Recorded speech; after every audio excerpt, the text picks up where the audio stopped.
General Motors released its internal report this morning detailing the delayed recall of millions of cars with faulty ignition switches. Executives admitted to troubling failures within the company and announced more than a dozen employees have been fired. Alexis Christoforous reports.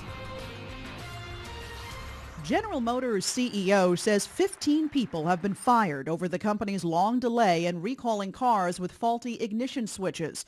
The automaker is also creating a fund to compensate victims as a result of those switches linked to 13 deaths. CEO Mary Barra did not name individuals, but said those who were fired were mostly in senior or executive roles. Some were removed because of what we consider misconduct or incompetence.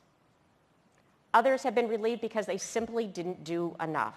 It took GM more than a decade to finally recall 2.6 million vehicles with the safety defect. Barra says the company's internal investigation points to a pattern of incompetence and neglect, but not to a conspiracy or cover-up. This report is extremely thorough, brutally tough, and deeply troubling. The report finds GM engineers knew for years about the faulty switches, which could turn to the off position while cars were in motion. GM says 113,000 vehicles have been repaired so far in the recall. The internal report does not implicate Barra, who had just recently been promoted to CEO when the scandal broke.